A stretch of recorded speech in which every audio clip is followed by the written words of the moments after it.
Bonjour à tous, bonjour à toutes, bonjour chers étudiants, chères étudiantes. On va reprendre notre module recherche opérationnelle avec un nouveau chapitre, la dualité. Donc, au cours de ce chapitre, on va découvrir une autre notion de la programmation linéaire, c'est la dualité.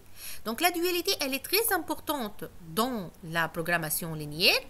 Lorsque vous avez dit déjà programmation linéaire, vous dites dualité. C'est de même que dans le simplex. Si vous vous rappelez, si vous avez dit programmation linéaire, vous dites simplex. C'est de même, si vous avez dit programmation linéaire, c'est aussi la dualité, c'est-à-dire que la dualité, elle est très importante. Donc, pour bien comprendre qu'est-ce qu'on va vu dans ce chapitre. Donc, le plan de ce chapitre, dans un premier lieu, on va introduire la notion de dualité. Qu'est-ce que ça veut dire la notion, qu'est-ce que ça veut dire la dualité, donc à quoi sert la dualité, qu'est-ce que nous permet la dualité, ainsi de suite, et comment on peut obtenir une forme duale, donc par exemple, et dans un second lieu, on va étudier la formulation du dual d'un programme linéaire.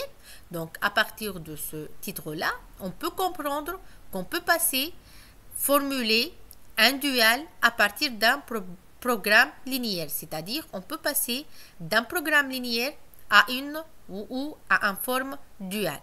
Donc, on va aller découvrir comment on peut passer d'un programme linéaire à une forme duale. Puis, on va illustrer graphiquement cette forme duale. Non pas la forme duale, mais aussi la forme primale et la forme duale. Juste, je vous rappelle que la forme qu'on a étudiée dès le début de ce module, donc on va faire un récap.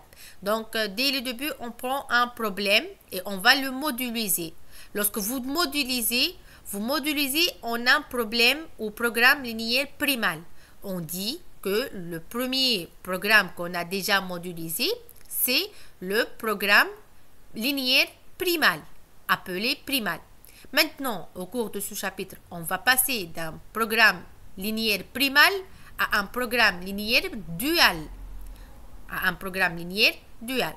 Maintenant, pour bien comprendre la différence entre le primal et le dual et qu'est-ce qui se passe entre ce dual et ce primal, on va illustrer graphiquement.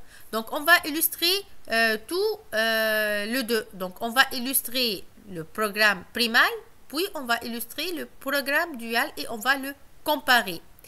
Et pour bien comprendre, on va prendre un exemple de formulation de programme dual, quel que soit plusieurs exemples. On va prendre plusieurs exemples de formulation de programme dual, mais on va prendre un ou deux exemples comment on résoudre un problème ou un programme dual. Juste une indication. Un programme dual, on va le résoudre en utilisant toujours la méthode de simplex. Donc, comme je vous avais dit déjà, vous tournez et vous revenir à la méthode de simplex. Même la forme duale, elle a un rapport fort avec la méthode de simplex. Et on va terminer, c'est pas finalement terminé, donc, mais on va bien comprendre toutes ces notions avec un exercice d'application. Et finalement, je vous donne un exercice à faire et on va le corriger ultérieurement. Donc, commencez par notre introduction. Donc, l'introduction de ce chapitre est la suivante. Donc, un aspect important de la programmation linéaire est la notion de dualité. Déjà, comme on a vu, c'est un aspect important de la programmation linéaire. C'est très important cette notion de dualité. En effet, à tout modèle de programmation linéaire primale correspond à notre modèle de programmation linéaire duale. Donc, on comprend ici, si vous avez un programme primal, on peut toujours passer à un programme linéaire dual. Et, je vous donne et inversement aussi. Si vous avez un programme linéaire dual, vous pouvez revenir ou vous pouvez avoir un programme linéaire primal. Donc, le passage d'un primal à un dual est toujours satisfait. La relation qui existe entre un programme primal et son dual, donc, puisqu'on peut permettait, ou on peut passer d'un primal à un dual ou d'un dual à un primal. Donc, il y a une relation entre les deux. Cette relation, elle est très importante pour plusieurs raisons. Donc, on va voir les raisons d'importance de ces relations ou cette relation entre le primal et le dual. Donc, la résolution du primal permet d'obtenir non seulement l'utilisation optimale de ressources, mais également de l'attribution des valeurs monétaires à ces mêmes ressources. Donc, interprétation économique des variables duales. Économique, c'est-à-dire de la fonction objectif. Donc, comme deuxième raison d'importance de cette relation, la dualité qui existe entre le primal et le programme dual nous permet, dans un premier lieu, en résolvant le problème primal, d'obtenir également d'un tableau optimal la solution optimale au problème dual et inversement. Donc ici, juste on comprend dans un premier lieu que la solution de problème primal est même que la solution de problème dual. Donc c'est-à-dire la relation entre le primal et le dual. Donc finalement, on cherche quoi nous? On cherche à la solution, l'objectif, c'est-à-dire l'objectif de maximiser ou minimiser le z. Donc ici, le z dans le primal, c'est même que le z dans le dual. Donc ceci est très très important comme relation entre le primal et le dual.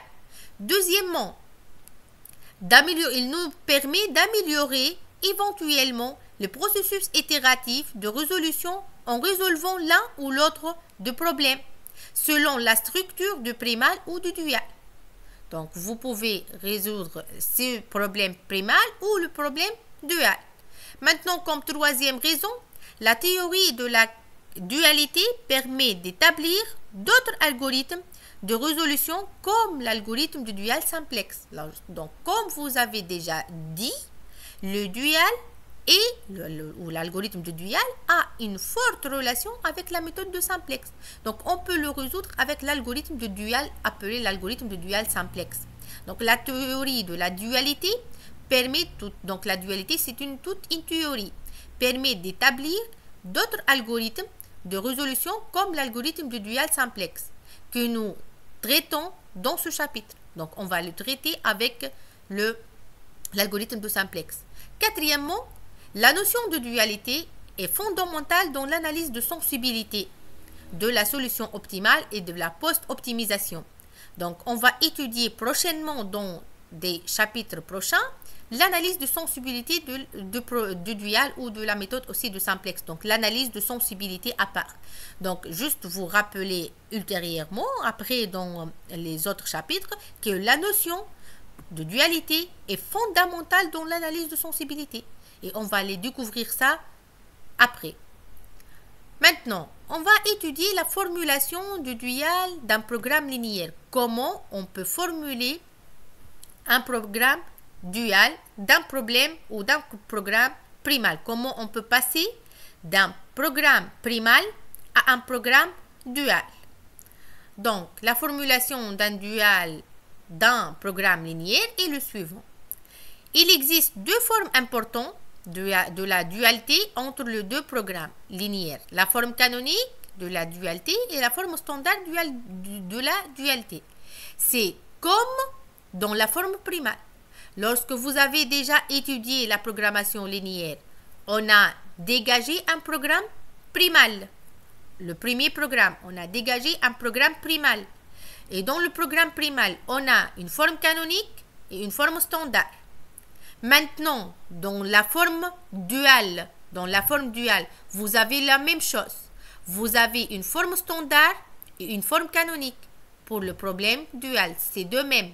Même le problème dual a une forme canonique et une forme standard. C'est comme le programme primal. Maintenant, on va étudier la forme canonique de la dualité. Donc, la forme canonique d'un programme primal consiste en un modèle de programmation linéaire. Dans l'optimisation, on est une de maximisation avec des contraintes de type inférieur ou égal et de variables tout non négatives. Donc, on va comprendre de cette façon. Donc, la forme canonique d'un programme primal juste on va rappeler le programme primal, consiste en un modèle de programmation linéaire dont l'optimisation est une maximisation. Donc ici, on va prendre la forme canonique de programme de maximisation. On peut même avoir le programme de minimisation. Juste, on va étudier le premier cas, le maximisation. Donc, on a dit que la forme canonique d'un primal, de notre programme habituel, d'un primal et de maximisation, juste, on va rappeler, c'est avec des contraintes de type inférieur ou égal. Et bien sûr, des variables non négatives. Et ici, vous trouvez le programme primal. Donc, minimiser Z, CI, XI, C1, X1 plus C2, X2 plus CN, XN. Sous ces contraintes-là, donc A11, X1 plus A12, X2 plus A1N, XN inférieur ou égal à B1. Et A11, X1 plus A12, X2 plus A1N, XN inférieur ou égal à B2. Jusqu'à avoir ici, on a M contraintes et N variables. Ceci est important de savoir combien vous avez des variables dans le programme primal et combien vous avez déjà des contraintes. Ici, on a N variables et M contraintes. Donc, la dernière contrainte, AM1, X1 plus AM2, X2 plus AMN, XN inférieur ou égal à BN. BM, pardon. X1 et X2 jusqu'à Xn supérieur ou égal à 0. Ceci, le programme primal. Maintenant, le programme dual, on va voir quel est le programme dual. À partir de la forme canonique du primal, on lui associe la forme canonique du dual. Donc, l'optimisation, on est une de minimisation avec des contraintes de type supérieur ou égal et des variables toutes non négatives. Donc, lorsque vous passez de cette forme primale à la forme duale, on a dit qu'au lieu d'avoir un problème de maximisation, on aura un problème de minimisation. Donc, on lui associe à la forme canonique du dual. Donc, l'optimisation, on est une de minimisation. On va minimiser, c'est pas de maximiser, c'est inversement avec le primal que vous avez déjà. Donc, dans le primal, vous avez une fonction objectif de maximiser. Dans le dual, il faut avoir une fonction de minimiser. Maintenant, les contraintes. Dans le primal, vous avez des inéquations inférieures ou égales, puisque vous avez maximisé, inférieures ou égales. Dans le dual, vous avez des inéquations supérieures ou égales. OK? Et de variables toutes non négatives. Un exemple, ce n'est pas le même exemple. Donc, un exemple de programme dual, minimiser W, voilà ici. Remarquez, B1, Y1 plus B2, Y2 plus BM, YM, sous ces contraintes. Si vous remarquez ici, vous n'avez pas C1, X1 plus C2, X2 plus CN, XN. Donc, vous avez déjà d'autres variables. On va poser Y1, Y2, Y combien? YM. Donc, si vous avez dans le primal M contrainte, il faut avoir dans le dual M variable. Ce n'est pas N variable comme le primal. Il faut avoir M variable. Et dans la fonction objectif, vous ne multipliez pas les variables avec le coefficient CI. Vous multipliez avec le coefficient BI. B1 jusqu'à BM. On va multiplier le coefficient B, c'est coefficient B, avec la fonction objectif, dans la fonction objectif Y1 jusqu'à YM, si vous avez M contrainte. Et ceci, notre fonction objectif.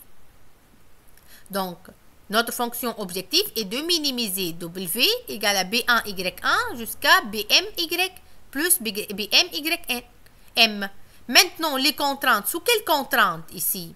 On a dans les contraintes, bien sûr, c'est pas X1, X2, Xn. Donc, on a bien sûr, puisqu'on a pris Y1 jusqu'à Ym. Donc, on a des Ym dans les contraintes. Maintenant, les contraintes, ils ont, voilà ici, multiplié, remarquez, A11 fois Y1. C'est pas A12, c'est A21 fois Y2. Plus A31 fois Y3.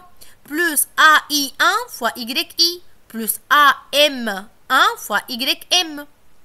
Donc, vous voyez ici, donc dans le deuxième, par exemple, vous aurez A1, 2. C'est pas A2, 1. C'est inverse, c'est transposé. Donc, c'est 1, 2, A, 1, 2, Y1, plus A2, 2, Y2, plus A2, 3, 2, Y3, ainsi de suite, jusqu'à AM2, YM. Et pour le dernier, c'est de même. Donc, A1MX1, pardon, Y1, c'est ici, c'est une faute de frappe, plus A2MY2, ainsi de suite, jusqu'à AMMYM. OK? Donc, vous voyez, si vous remarquez ici, c'est la transposée de cette matrice-là. C'est la transposée de ces valeurs-là. C'est-à-dire ici, si vous aurez celle-ci dans la ligne, vous aurez dans le dual cette ligne-là dans la colonne.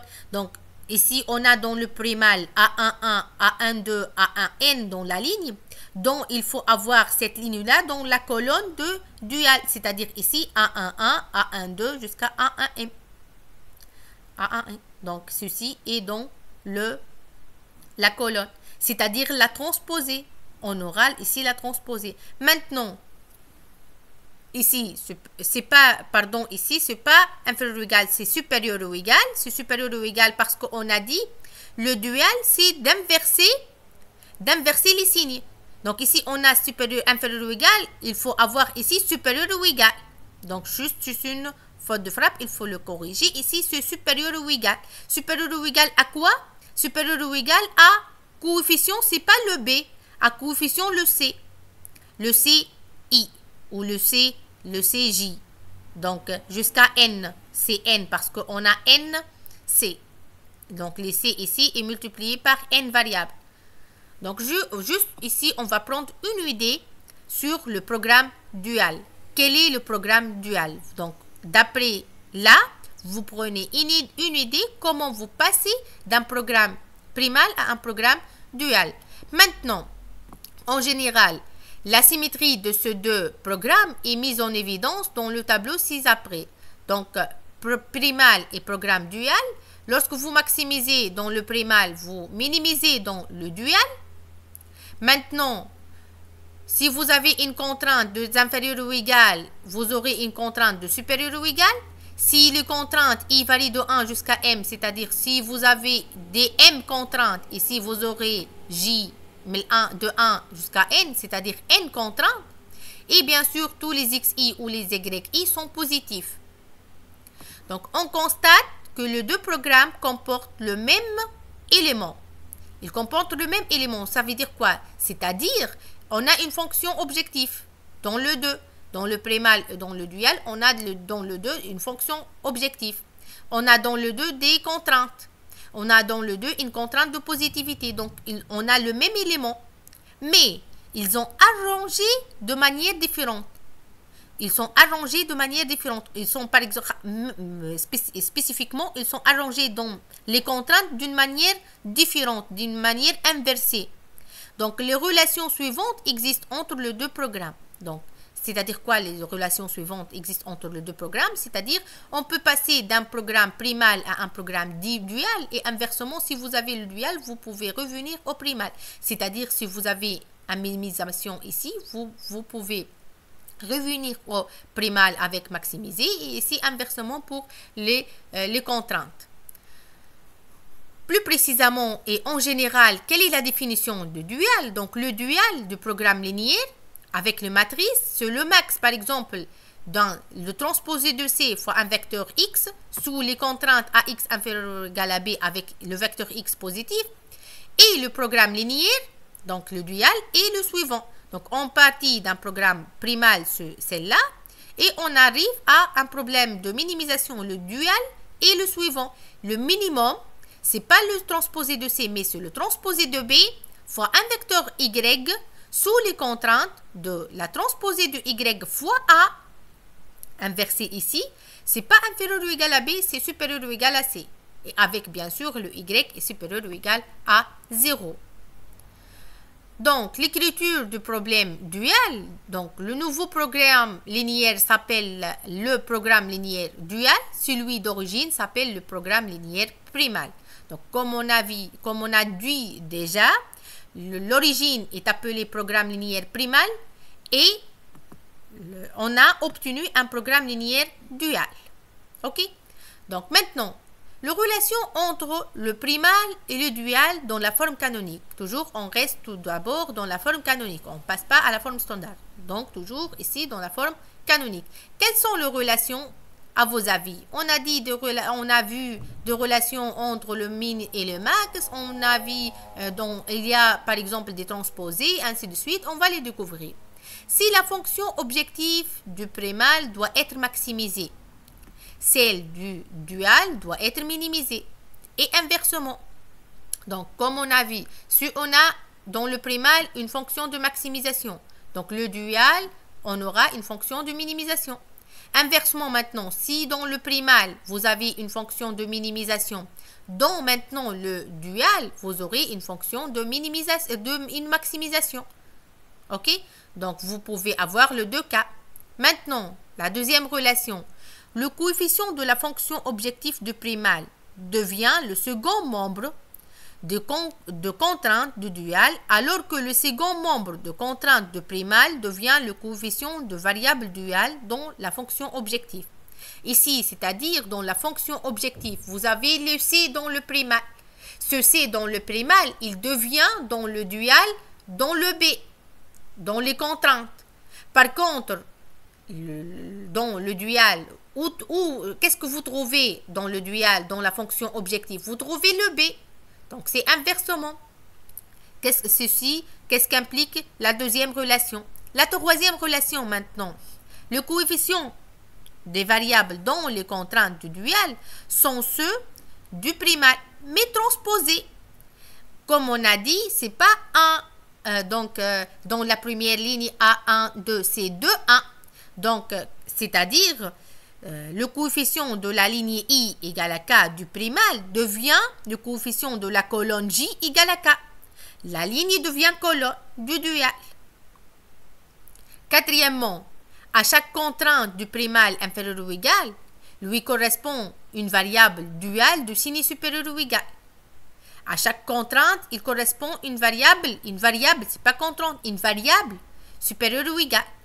Même à chaque variable maintenant de décision non négative dans le primal, lui correspond une contrainte de supérieur ou égale dans le dual. Sixièmement maintenant, la dualité est une notion symétrique, comme on a vu symétrique. Donc on peut passer du dual au primal ou au primal au dual. L'un des programmes au choix est appelé donc primal, l'origine c'est primal et l'autre c'est dual. Le dual du dual et le primal. Si vous prenez un programme primal, vous formez un dual, vous prenez ce dual, vous formez une deuxième fois le dual, vous revenez au primal. Donc on va revenir à cette propriété ou à cette relation avec un exemple. Maintenant, pour conclure avec ce tableau entre le primal et le dual. Donc, un problème de maximisation et un problème de minimisation. Et vous pouvez inversement, vous pouvez avoir un problème de minimisation et un problème de maximisation. Donc, on a dit symétrique. Donc, vecteur de contrainte, fonction objective. Donc, dans le vecteur de contrainte, vous trouvez la fonction objective. Fonction objective au contraire, vecteur de contrainte. Maintenant, si vous avez des variables, vous avez des contraintes. Et inversement, vous avez ici dans le primal de contraintes, vous avez dans le dual des variables. Maintenant, dans le contrainte, si vous avez une contrainte d'inférieur ou égal, vous aurez des variables supérieures ou égales. Si vous avez une contrainte de supérieur ou égal, vous aurez une variable de inférieur ou égal. Si vous avez le contrainte d'égalité, variable non contrainte, elle est libre. Donc, on va étudier ce cas-là ultérieurement. C'est un cas ailleurs. Donc, les variables maintenant supérieures ou égales, inversement. Donc, c'est-à-dire contrainte supérieure ou égale. Et les variables inférieures ou égales, dans le dual, contrainte inférieure ou égale. Et de même, variable non contrainte, contrainte égalité. Ceci, la relation ou les relations résumées dans un tableau avec le primal et le dual et inversement. Maintenant, on va étudier dualité contrainte associe variable. Maintenant, si vous avez des contraintes inférieures ou égales, on a dit des variables supérieures ou égales. Le premier cas, on a étudié déjà dans la définition. Maintenant, dans le deuxième cas, si vous avez des contraintes supérieures ou égales, on a dit que le variable inférieur ou égal. On va étudier ça. On peut supposer que la contrainte s'écrit la somme de A, JI, XJ, I varie de 1 jusqu'à N, par exemple, supérieur ou égal à B. C'est équivalent à, on peut l'inverser, c'est-à-dire on peut multiplier par signe et moins et inverser la signe. La somme de moins A, JI, XJ inférieur ou égal à moins B. On crée une variable Y ici positive pour la contrainte dans le dual. Maintenant, on peut poser la question, quel est l'impact de ce changement d'inégalité? On a changé cette inégalité. Quel est l'impact maintenant sur les variables? Donc, dans la fonction objectif, le coefficient en Y est moins BY. Donc, ici est moins BY. Dans chaque ième contrainte du dual, le coefficient en Y est moins AJIY. Posons Z égale à moins Y. Si on remplace Y par moins Z, on obtient Z inférieur ou égal à 0. Le coefficient de Z dans la fonction objectif est B et dans la contrainte sont A. C'est pas AIJ, c'est AJI. AJI. Maintenant, le troisième cas, si vous avez, juste pour prendre une idée, si vous avez une contrainte égale, variable non contrainte, on peut remplacer la contrainte, on a dit, d'égalité par deux inégalités, une supérieure ou égale et l'autre inférieure ou égale. Dans le dual D, on crée deux variables pour les contraintes, une positive ou nulle notée Y pour la contrainte de supérieure ou égale et l'autre négatif ou nul notée Y' pour la contrainte inférieure ou égale. Dans la fonction objectif, le coefficient de Y et de Y', c'est B. Dans la ième contrainte du dual, le coefficient de Y et de Y', c'est AJI. Maintenant, on va prendre un exemple et on va découvrir comment on peut le transformer en une forme duale. Soit le problème d'optimisation linéaire suivant. Deux valeurs. Donc, optimiser, c'est optimiser Z étoile égale à 13500. Donc, on sait que la solution égale 13500. Donc, notre problème est de maximiser Z égale à 100x1 plus 200x2. On a deux variables ici. Et sous les contraintes, on a trois contraintes. 4x1 plus 3x2 inférieur ou égal à 240. 2x1 plus x2 inférieur ou égal à 100. x2 inférieur ou égal à 60. Et bien sûr, le x1 et x2 supérieur ou égal à 0. Donc, combien on a des contraintes ici? On a trois contraintes. Donc, on aura normalement trois variables dans le dual. On peut poser par exemple P1, P2, P3 ou Y1, Y2, Y3. Donc, P1, P2, P3 dans la fonction objectif. Maintenant, dans la fonction objectif, on a dit on aura P1, P2, P3. Mais multiplier ce P-là par ce vecteur-là B, c'est-à-dire dans la fonction objectif. Tout d'abord, au lieu de maximiser, c'est de minimiser. Minimiser quoi? W par exemple égale 240 fois P1 plus 100 fois P2 plus 60 fois P3. Ok? On a dit que au lieu de maximiser, c'est de minimiser. Au lieu de x1, x2, il faut chercher combien on a des contraintes ici. On a trois contraintes, donc il faut avoir trois variables.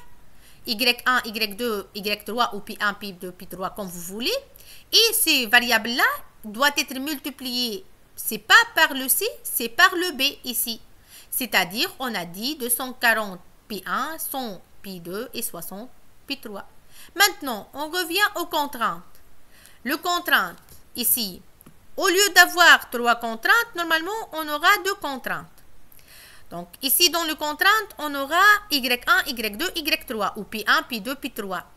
Donc, on a dit que la ligne devient colonne.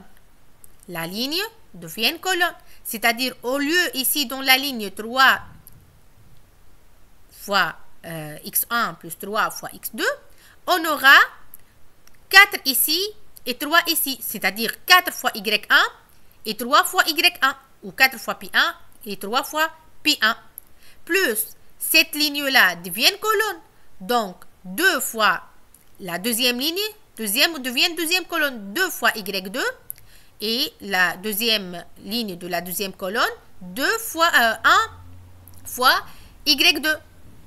Et la troisième, 0 fois y3 plus 1 fois y3. Et au lieu de inférieur ou égal, vous aurez supérieur ou égal. Mais supérieur ou égal à quoi? C'est pas supérieur ou égal à ce vecteur, c'est supérieur ou égal à le C. À 100, la première contrainte supérieure ou égale à 100 et la deuxième contrainte supérieure ou égale à 200. On va découvrir ici, ensemble, ceci le primal et ceci le dual. On a dit qu'on a 3 contraintes, donc on aura 3 variables. Ce 3 variables doit être multiplié par ce vecteur-là B, comme voilà ici. Et au lieu de maximiser, c'est de minimiser. Maintenant, au lieu d'avoir 3 contraintes, vous aurez 2 contraintes. Parce que ici, on a x1, x2, vous aurez 2 contraintes. Et cette ligne devient colonne. Donc, 4, 3 devient 4, 3 ici. Cette deuxième ligne devient deuxième colonne. Et cette troisième ligne devient troisième colonne. Et au lieu de inférieur ou égal, c'est supérieur ou égal. Au lieu de ce vecteur, donc on met le vecteur de C. C'est tout ça. Donc, on a passé d'un programme primal à un programme dual. On va prendre un autre exemple après. Mais juste, on peut aussi passer de la forme canonique à la forme standard. Et on va l'étudier ça après ces exemples. Donc, on a ici un deuxième exemple. On a ici la forme primale. Donc, on a étudié ici comment on a passé d'une forme primale de maximisation à une forme duale de minimisation. Donc, dans le deuxième exemple, dans cet exemple, on va passer d'une forme primale de maximisation à une forme duale de minimisation. Donc, dans un premier lieu, on a pris une forme primale de minimisation. Maintenant, dans cet exemple, on va prendre un exemple de maximisation. Donc, de maximisation, z égale 60x1 plus 20x2 plus 30x3. Et on a 3 contraintes, ces contraintes-là. Maintenant, qu'est-ce qu'on a dit lorsque vous passez à la forme duale? Au lieu de maximiser ici, on aura minimisé. Au lieu ici de x1, x2, x3, il faut chercher combien on a des contraintes. On a 3 contraintes, donc on aura normalement pi1, pi2, pi3.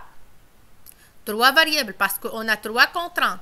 Donc maintenant, ce pi1, pi2, pi3 doit être multiplié par ce vecteur b dans la fonction objectif. Donc pour cela, on a 48 fois pi1 plus 40 fois pi2 plus 16 fois pi3 sous ces contraintes-là. Donc sous ces contraintes, les contraintes est le suivant. Donc au lieu d'avoir cette matrice ou ces contraintes, on va les transposer. C'est-à-dire la ligne devient colonne. Au lieu ici de la ligne 4x1, x2 plus 6x3 dans la ligne, on aura dans la colonne. C'est-à-dire 4pi1, 1pi1, 6pi1. La deuxième ligne ici devient la deuxième colonne. 8pi2, 3pi2, 4pi2. Et la troisième ligne devient la troisième colonne. 4pi3, 1pi3 et 4pi3. Et on a dit, au lieu de inférieur ou égal, c'est de supérieur ou égal. Supérieur ou égal à quoi? C'est pas à ce vecteur, supérieur ou égal au vecteur de la fonction objectif, au coefficient de la fonction objectif. C'est-à-dire ici, supérieur ou égal à 60, supérieur ou égal à 20 et supérieur ou égal à 30. Et finalement, vous aurez cette forme duale. On a passé d'une forme primale de maximisation à une forme duale de minimisation. Donc, on va prendre un autre exemple. Ici, un exemple de maximisation et ici, un exemple de minimisation. Donc, un exemple de minimisation, on a cette fonction objectif. La fonction objectif, on a 4 variables, x1, x2, x3, x4. de minimiser, c'est-à-dire dans le primal, donc dans le dual, qu'est-ce que vous aurez normalement? Vous aurez de maximiser. De maximiser quoi? On va chercher combien on a des contraintes. 1, 2, 3, 4. On a 4 contraintes. Normalement, vous aurez 4 variables. On va poser Pi1, Pi2, Pi3, Pi4. Donc, dans la fonction objectif, on a dit, au lieu de minimiser, c'est de maximiser. De maximiser 4 variables Pi1, Pi2, Pi3, Pi4. On a dit, au lieu de multiplier ces variables par les coefficients C, on va le multiplier par les coefficients de B. C'est-à-dire ici, maximiser W égale 5 fois Pi1, plus 6 fois Pi2, plus 10 fois Pi3, plus 8 ici fois Pi4. B fois les vecteurs Pi. Maintenant, dans les contraintes, tout d'abord, au lieu de contraintes de supérieur ou égal, on aura des contraintes des inférieurs ou égales. Ok? Maintenant, on a dit que la ligne devient une colonne. La ligne devient une colonne. La première ligne devient la première colonne. La deuxième ligne, la deuxième colonne. La troisième ligne devient la troisième colonne. Et la quatrième ligne devient la quatrième colonne. Donc, cette première ligne, 4, 2, 1,5, 4 devient ici, dans la première colonne, 4 pi 1, 2 pi 1, 1,5 pi 1, 5 pi 1. La deuxième ligne ici, 3x1 plus 2x2, 0x3, 0x4 deviennent ici, deuxième colonne. 3 pi 2, 2 pi 2, 0 ici pi 3, 0 pi 4. Et dans la troisième ligne, donc devient troisième colonne. Donc ici, on a 2 pi 3, 2 pi 3, 4 pi 3, 4 pi 3. Et la dernière ligne, elle devient quatrième colonne.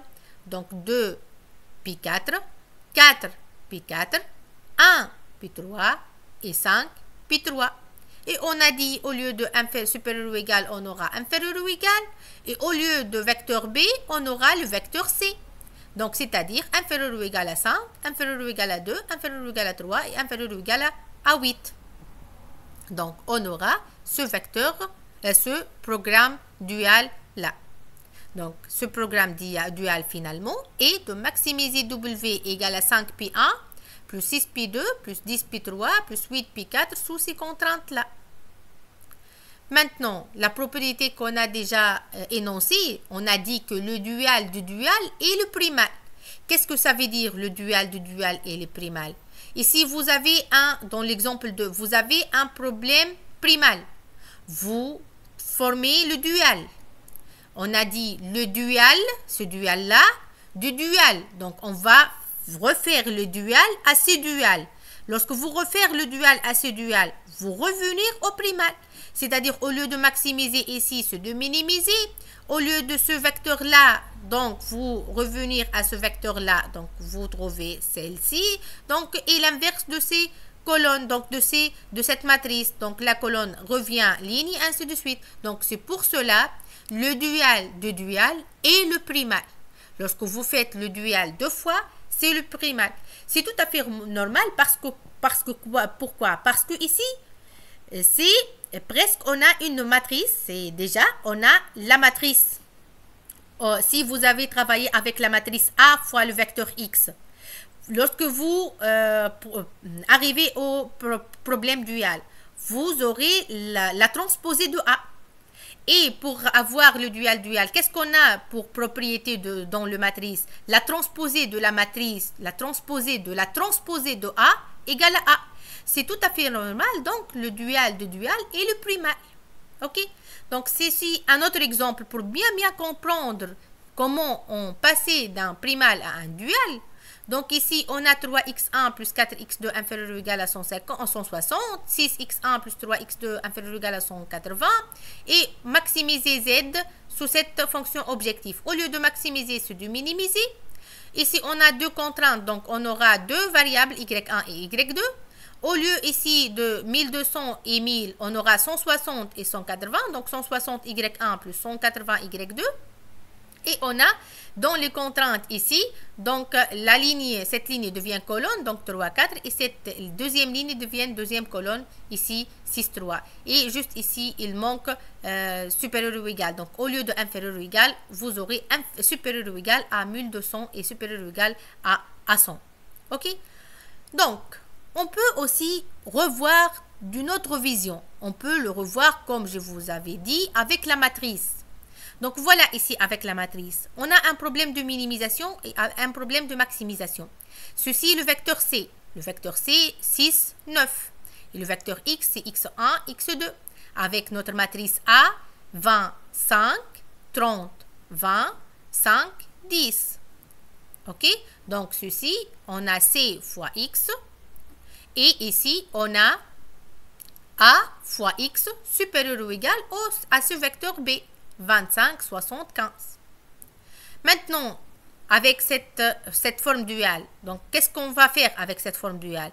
Il faut chercher combien on a de contraintes. On a 3, donc il faut avoir 3 variables. YA, YB, YC. Parce qu'on a dit que le contrainte devient des variables. Donc, YA, YB, YC. Maintenant, elle devient le B fois, on a dit le B fois le Y, donc le Y fois le B comme maximisation, et la transposée de A fois le vecteur Y, c'est pas supérieur ou égal, c'est inférieur ou égal au vecteur C. C'est tout à fait ça. Donc, on va le revenir avec, pour bien comprendre, pour bien voir ici les deux formes matricielles. On a ici un problème de minimisation primale. Z égale à moins 8x moins 6y. Sous les contraintes, moins 5x moins 3y supérieur ou égal à moins 30, moins 2x moins 3y supérieur ou égal à moins 24 et moins x moins 3y supérieur ou égal à moins 18. Et on a ici cette matrice-là. Le A multiplié par le vecteur xy, c'est supérieur ou égal au vecteur moins 30, moins 24 et moins 18. Maintenant, pour passer à la forme duale, qu'est-ce qu'on va faire? Matriciellement, donc avec la matrice. Avec la matrice, on a dit quoi? On va calculer la transposée de cette matrice. La transposée de cette matrice, c'est la ligne devient colonne. C'est-à-dire ici, la ligne moins 5, moins 3 devient colonne. Moins 5, moins 3 ici.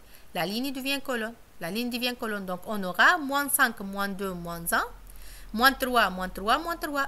Donc, l'ordre de cette matrice, c'est 3 lignes. Donc, 3 lignes de colonne. Donc, 3, 2. Par contre, ici, c'est 2, 3. Donc, l'inverse. Donc, la transposée. Multiplié par le vecteur V1, V2, V3. Parce que ici, on a 3 contraintes. Donc, il faut avoir V1, V2, V3. C'est pas supérieur ou égal, c'est inférieur ou égal. C'est pas supérieur ou égal à le vecteur B, c'est inférieur ou égal au vecteur C. Ceci dans le contrainte. Et dans l'équation de objectif, la fonction objectif, au lieu de minimiser, c'est de maximiser. C'est de maximiser quoi? Donc ici, c'est de maximiser les vecteurs B fois V1, V2, V3. Le vecteur B, c'est moins 30, moins 24, moins 18, multiplié par V1, V2, V3. Et ceci, notre forme duale. Donc, vous avez le choix. Vous pouvez étudier votre forme duale, ou vous pouvez chercher votre forme duale en utilisant directement le système, la forme primale, ou vous transformez à la forme matricielle, puis vous arrivez à la forme matricielle du forme duale, puis on revient de la forme matricielle à la forme primale. Vous avez le choix. Donc, les deux méthodes sont justes. Maintenant, on va voir l'illustration graphique. Qu'est-ce qui se passe graphiquement? Comment on passe d'une forme primale à une forme standard, en forme duale. Donc, par exemple, considérons le problème suivant. On va prendre ce petit problème. Minimiser Z de minimisation égale moins x1 moins x2 sous ces contraintes-là.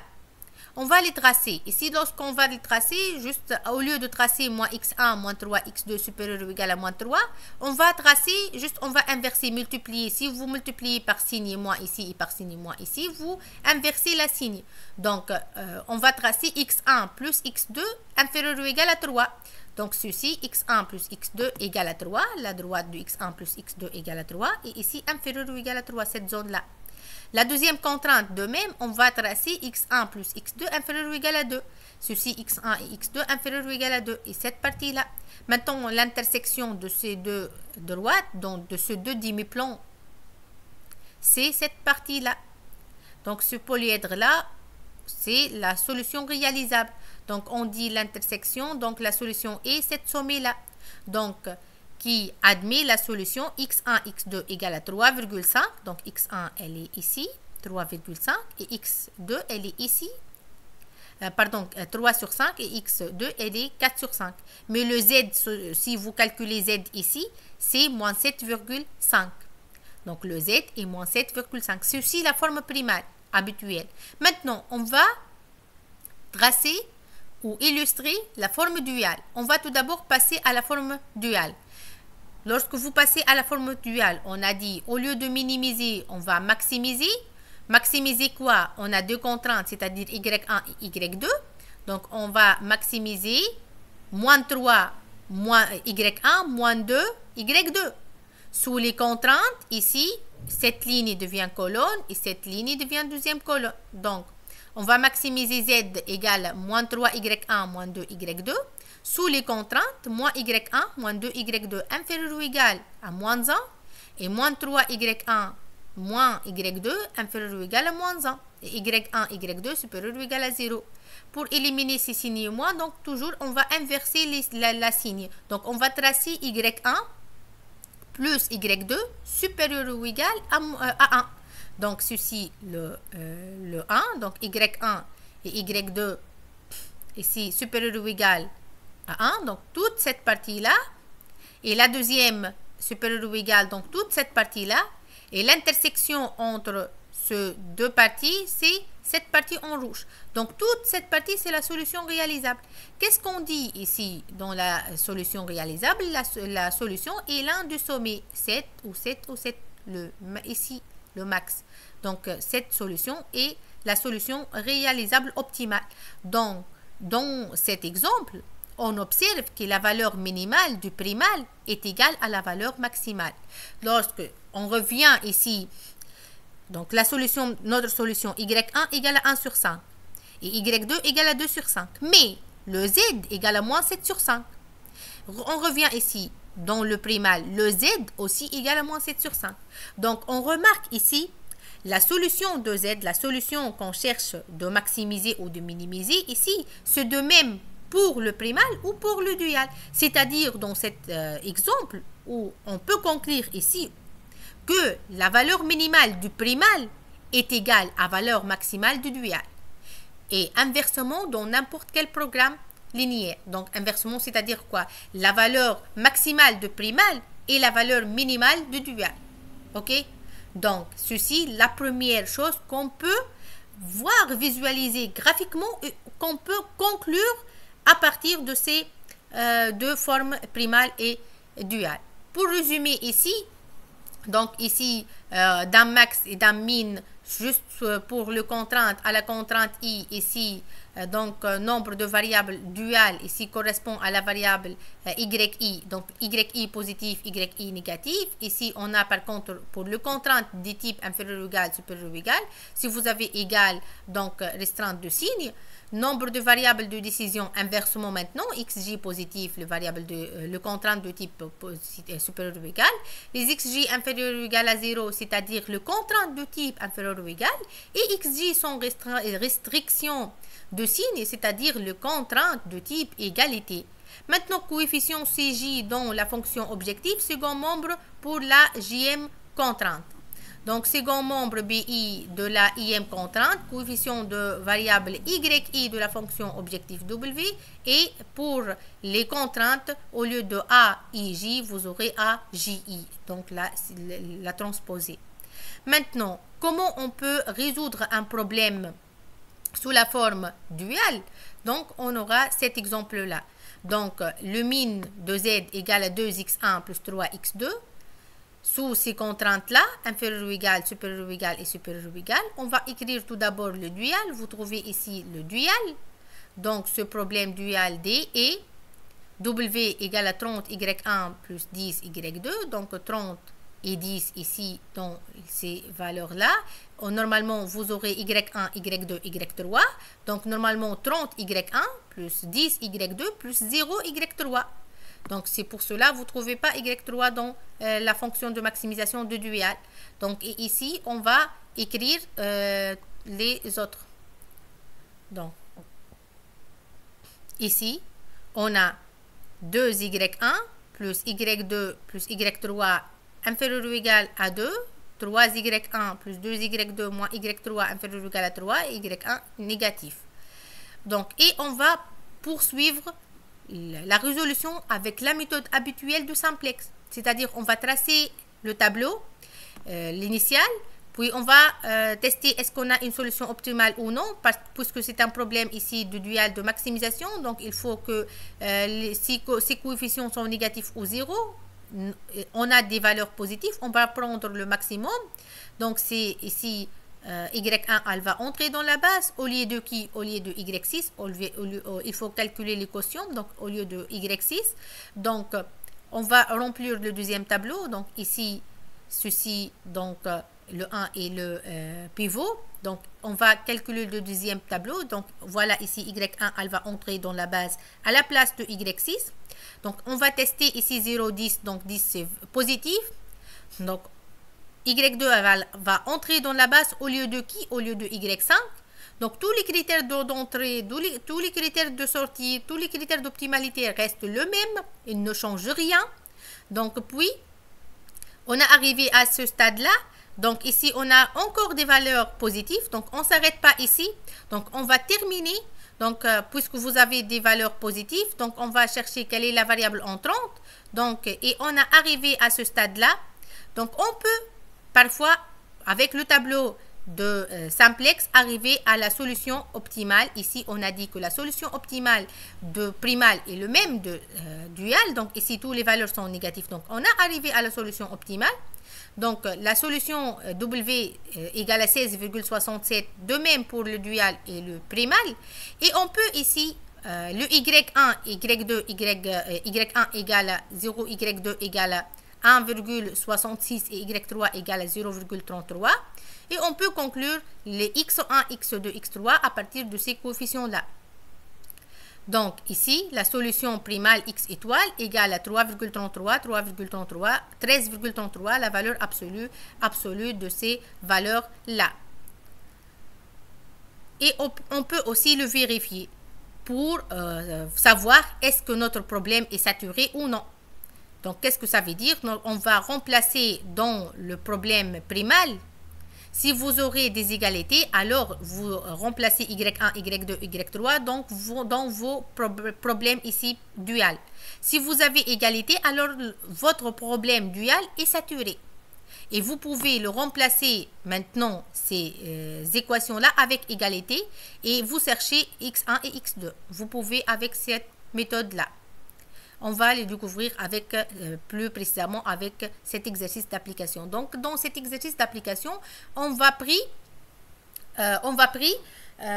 modéliser un programme linéaire et résoudre, obtenir tout d'abord la forme duale et résoudre la forme duale, puis revient à la solution de forme primale. Donc, dans cet exercice, qu'est-ce qu'on a? Dans un gymnase, un groupe d'élèves se charge de la distribution de pain au chocolat et de croissants dans la pause des 10 heures. Donc, pour pouvoir satisfaire la demande, ils doivent disposer au minimum de 108 pains au chocolat et de 96 croissants. Donc, deux boulangères proposent pour le même prix. L'un, le lot A, comprend 12 pains au chocolat et 8 croissants. L'autre, le lot B, composé de 9 pains au chocolat et 12 croissants. Maintenant, on est demandé de déterminer le nombre de lots A et le nombre de lots B qui doivent être achetés pour satisfaire la demande à moindre coût. Il demande quoi ici? Il demande tout d'abord à moindre coût, c'est-à-dire il veut acheter le nombre de lots A et le nombre de lots B pour payer à moindre coût. Donc, payer le moins. Donc, c'est-à-dire c'est un problème de minimisation. Ce n'est pas un problème de maximisation. Donc, ici, c'est un problème de maximisation. Qu'est-ce qu'il cherche ici? Est-ce qu'il cherche le nombre de pains au chocolat, par exemple, ou le nombre de croissants? Non. C'est totalement différent. Mais il cherche ici le nombre de lot A et le nombre de lot B. Ce n'est pas le nombre de pains au chocolat et le nombre de croissants. Parce que ici, déterminer le nombre de lot A et le nombre de lot B. Donc, on va poser le nombre de lot A sur x1 et le nombre de lot B sur x2. Maintenant, on a dit que la fonction objective, c'est de minimiser ces x1 et ces x2. Elle coûte quoi lorsqu'il achète le lot du xa et le lot du xb? Elle coûte le même prix. Il a dit deux boulangères proposent pour le même prix. C'est pour cela on va minimiser x1 plus x2. Par exemple, s'il coûte le lot A 3 $, le lot B, il coûte 3 $ aussi. Donc, 3 fois x1, minimiser 3 fois x1 plus 3 fois x2. Donc, ça n'a rien à voir. Donc, 3 fois 3. Donc, minimiser x1 plus x2. Donc, ceci est notre première fonction objectif. Maintenant, les contraintes. Qu'est-ce qu'il a demandé? Il est demandé au minimum de 100 pains au chocolat et au minimum de 96 croissants. Donc, on a une contrainte sur le pain au chocolat et une contrainte sur les croissants. Donc, la contrainte sur le pain au chocolat, d'où vient? Donc, on a ici, il veut au minimum 108. Donc, il faut avoir supérieur ou égal à 108. C'est-à-dire, dans le lot A, combien on a de croissants? 12. Et dans le lot B, combien on a de pain au chocolat? C'est 9. Donc, c'est-à-dire, on aura 12x1 plus 9x2 supérieur ou égal à 108. OK? Maintenant, dans le croissant, il faut avoir au minimum 96. C'est-à-dire, ce supérieur ou égal à 96. Dans le lot A, combien y a-t-il de croissants? 8. Donc, 8 fois x1. Et dans le lot B, 12. 12 fois x2 supérieur ou égal à 96. Et on a ce programme linéaire primal. Ceci est le programme linéaire primal. OK? Donc, notre programme est minimiser z égale x1 plus x2 sous ces contraintes. 12x1 plus 9x2 supérieur ou égal à 108. 8x1 plus 12x2 supérieur ou égal à 96. x1, x2 supérieur ou égal à 0. Maintenant, on va l'écrire sous forme duale. Donc, quelle est la forme duale? On a dit, au lieu de minimiser, c'est de maximiser. C'est de maximiser quoi? C'est de maximiser W, par exemple, ou Z, égale combien on aura deux variables. On a deux contraintes, c'est-à-dire deux variables, Y1 et Y2. Donc, Y1 et Y2 multipliés par le vecteur B, c'est-à-dire 108 Y1 plus 96 Y2.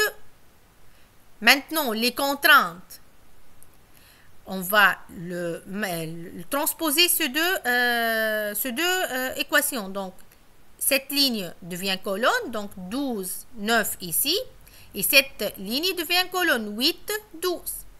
Donc, c'est-à-dire 12 Y1 plus 8 Y2 inférieur ou égal à 1, à C. Et ici, on a 9 Y1 plus 12 Y2 inférieur ou égal à 1, à C. Donc, finalement, le dual est maximiser Z égale à 108 Y1 plus 96 Y2. Sous les contraintes, 12 Y1 plus 8 Y2 inférieur ou égal à 1. 9 Y1, ici, elle manque plus 12 Y2 inférieur ou égal à 1. Maintenant, on va les résoudre avec le problème ou avec la méthode de simplex habituelle. Donc, avec la méthode de simplex, qu'est-ce qu'on a? On a un problème de maximisation.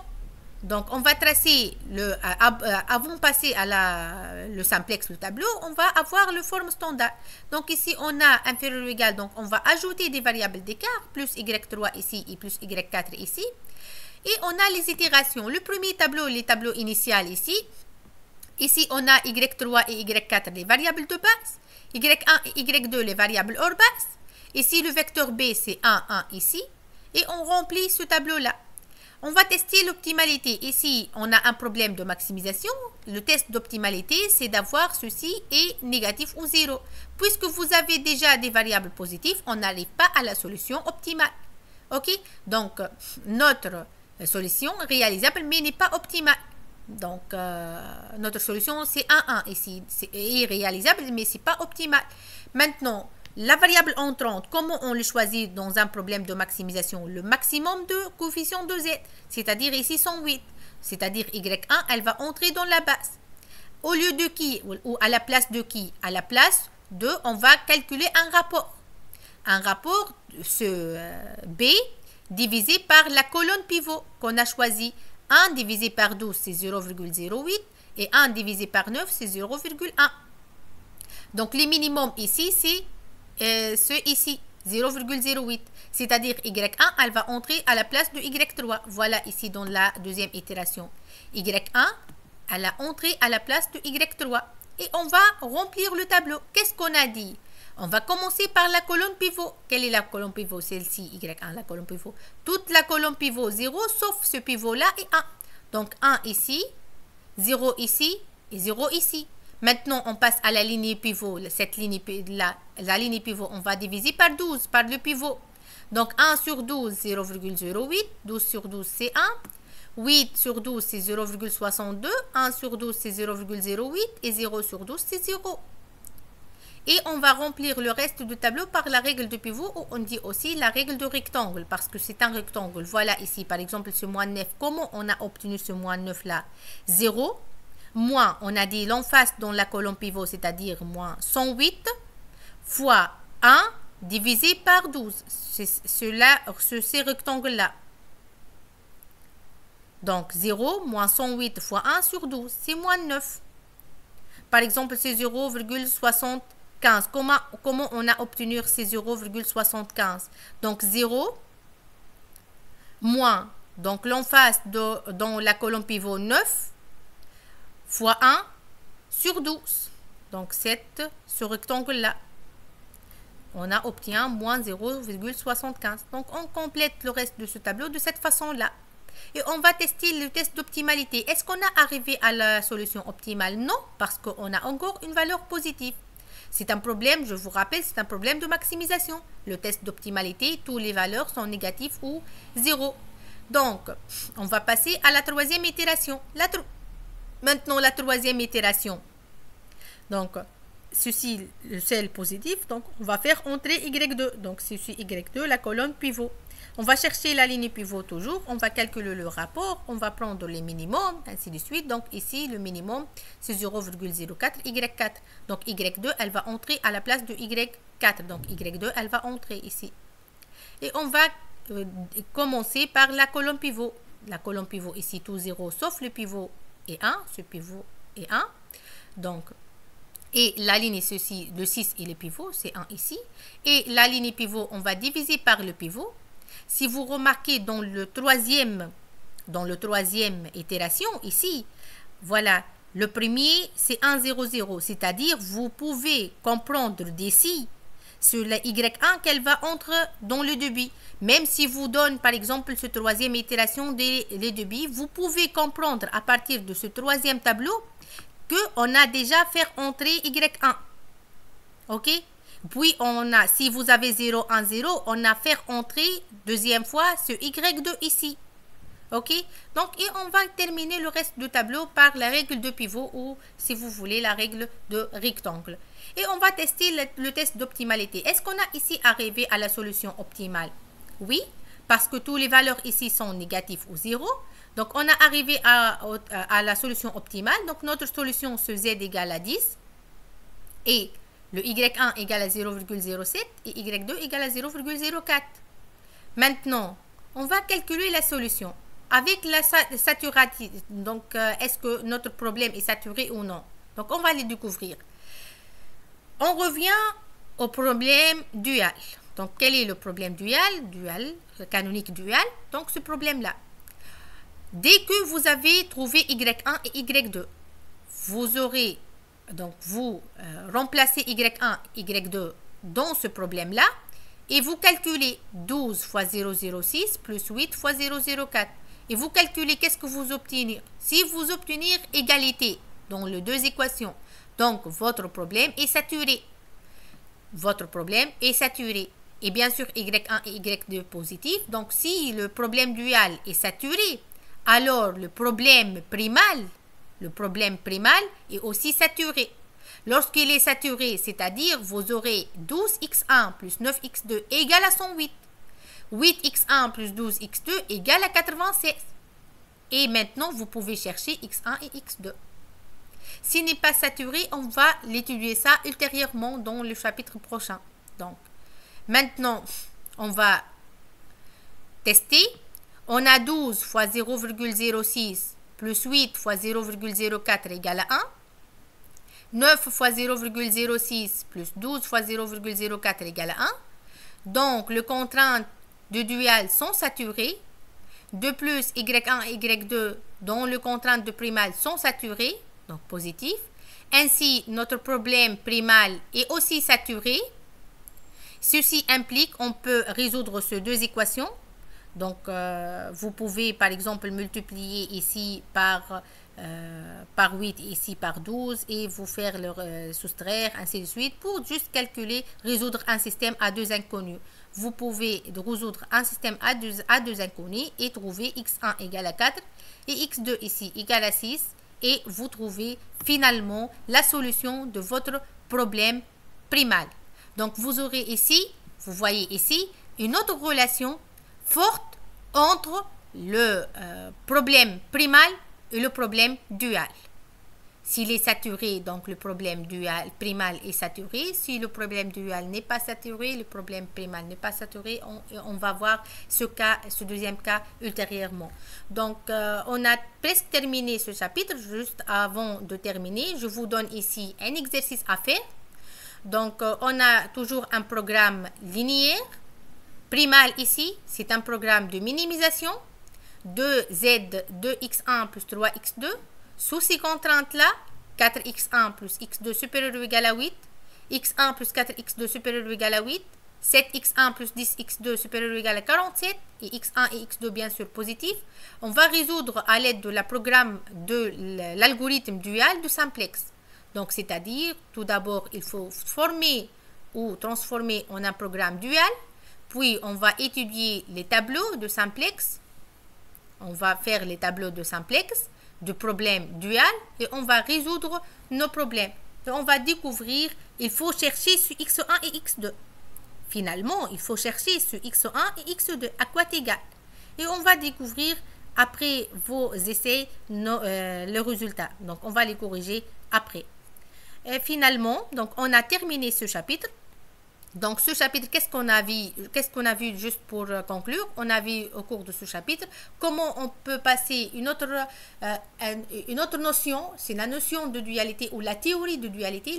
La dualité, il y a plus que ça dans la dualité, on va l'étudier plus précisément. Donc, le base de dualité est de passer d'une forme primale à la forme duale. Comment on passe d'une forme primale à la forme duale. Et comment on peut aussi résoudre une forme duale en utilisant le simplex. Donc, on peut résoudre. On peut savoir si notre problème est saturé ou non. Et on peut revenir pour trouver notre solution initiale dans le problème primal.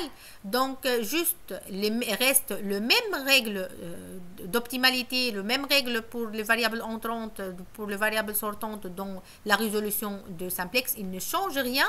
Donc, comme j'ai déjà dit, il nous tourne, il nous revient d'utiliser la méthode ou l'algorithme de simplex. C'est pour cela la méthode de simplex. Tout est basé sur la méthode de simplex. Et la méthode de simplex, elle est très très importante. Même si cette notion de dualité, et vous aurez voir encore plus l'importance de cette méthode de dualité. Donc finalement, je vous remercie pour votre attention. À la prochaine. Merci.